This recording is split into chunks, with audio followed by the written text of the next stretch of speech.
Hello বন্ধুরা, সব কেমন আছেন? আশা করি ভালো আছেন এবং সুস্থ আছেন, আপন আপন কাজে ব্যস্ত আছেন। তো বন্ধুরা, আজকে চলে আসলাম আপনাদের কাছে একটা ব্লগ নিয়ে। তো এই ব্লগটা হচ্ছে আমার বাড়ি এবং একটাই আমার জীবনের স্বপ্ন ছিল, সেই স্বপ্নটা নিয়ে একটা ব্লগ বানালাম আপনাদের জন্যে। তো চলেন শেয়ার করি আপনাদেরকে। এটা ছিল আমার জমি, মতলব বাড়ির জমি কিনে রেখেছিলাম, সেখানে ঘর বানালাম, মতলব বানাবো, রেডি হচ্ছে সব কিছু, প্রায় মাল পড়ে গেছে। আজ মিস্ত্রি লেগেছে, কাটিং শুরু হয়ে গেছে। তারপরে দেখো নাপ টাপ নিয়ে গেল, আজকে অনেক মিস্ত্রি লেগেছে। আর এত বৃষ্টি হচ্ছে কি বলবো, যেদিন প্রথম কাটিং হয় সেদিনই প্রচুর বৃষ্টি। কি অবস্থা দেখছো, কাটিং করার পরে এভাবে বালতিতে করে পানি তুলে তুলে কাজ করতে হচ্ছে। এই আমার লোকেশন পুরো এখানকার, দেখো লোকেশনটা কত সুন্দর।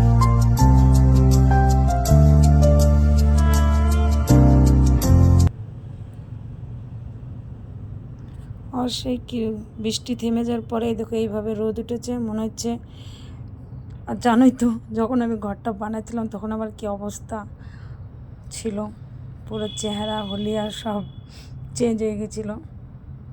তো দেখেন কাটিং অলরেডি শুরু হয়ে গেছে, গাঁথনিও স্টার্ট করে দিয়েছে। একদিনও কাজ বন্ধ থাকে না, মতলব আমার যে এত প্রেশার দিয়ে রেখেছিলাম যে আমার কাজ 1 মাসের মধ্যে কমপ্লিট লাগবে, ওই জন্য এইভাবে কাজ করেছি। যেদিন বৃষ্টি খুব হতো সেদিন কাজ বন্ধ থাকতো, বাট প্রতি জুম্মার দিন কাজ বন্ধ থাকতো, বাকি দিন তো রোজ কাজ হতো।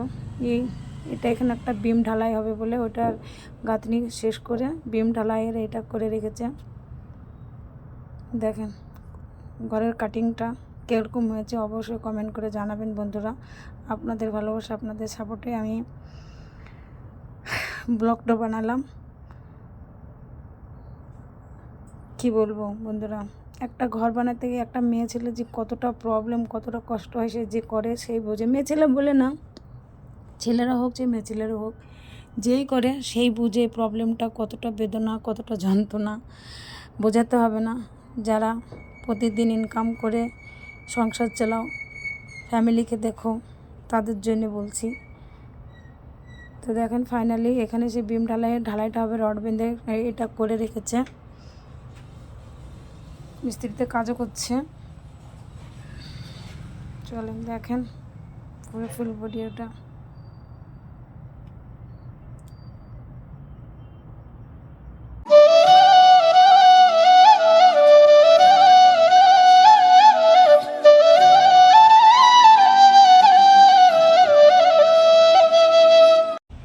পুরো ভিডিওটা দেখেন কিভাবে কাজটা হচ্ছে, এই ঢালাইটা হচ্ছে, বিম ঢালাইটা দেখুন।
ফাইনালি 1.5 মাস পর আজকে আমার ঘরের শাটারিং হচ্ছে ঢালাই করার জন্যে। 1.5 মাস ইন্তজার করার পরে ফাইনালি আজ আমি ঘরের শাটারিং দেওয়ার জন্য রেডি হয়ে গেছি বন্ধুরা। তো ঘরের ফিনিশিং তো এখন বন্ধুরা করতে পারবো না, অনেক সময় লাগবে, বাট যেটুকু করা সেটুকু অবশ্যই করে যাচ্ছি। তো বন্ধুরা দেখেন ফাইনালি আজকে আমার ঢালাই হচ্ছে। আপনাদেরকে আমার তরফ থেকে নিমন্ত্রণ, আসতে পারেন, মুখ মিষ্টি করে যান এসে। বাট দেখেন অলরেডি শাটারিং চলছে, অলমোস্ট শাটারিং ফিনিশ হয়েছে। আজকে আমার সকাল সকাল আমি পৌঁছে গেছি সাইডে সকাল 6টার সময়। তো পুরো মাল সিমেন্ট অনেক কিছু আনতে, মেয়ে ছেলে বুঝতেই পারছো।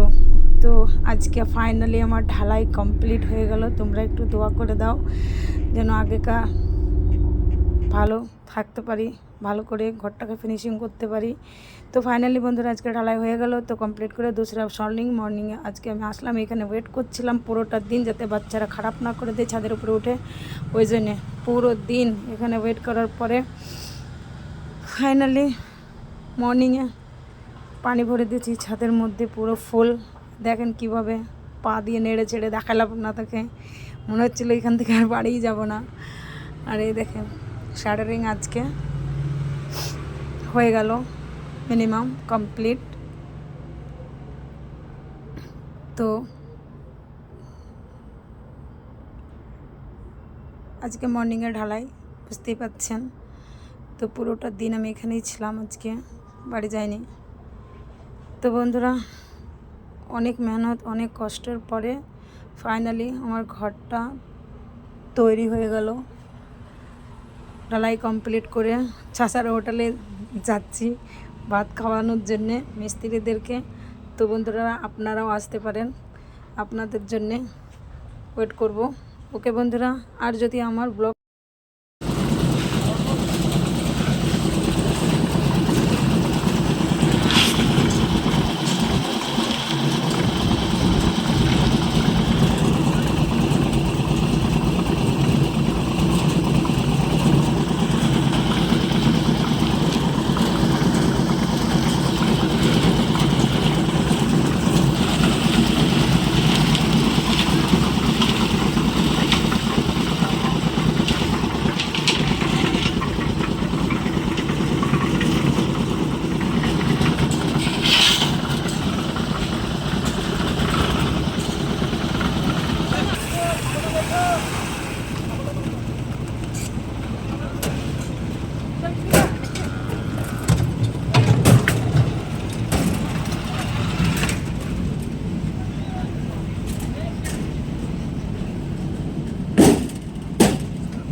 চলো দেখি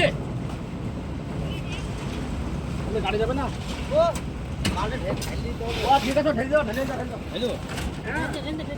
কে ঢালবে? আমি থামো।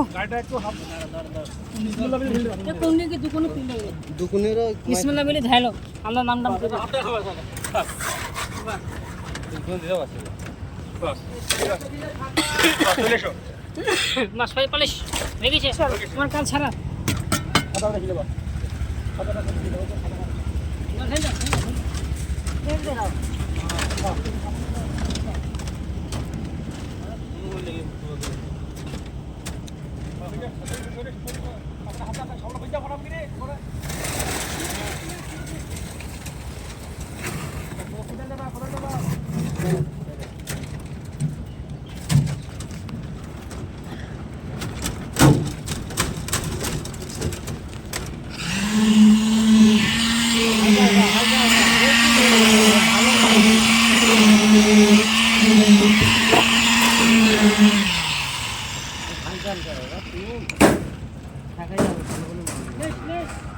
সামনে এটা আমাদের ইঞ্জিনিয়ার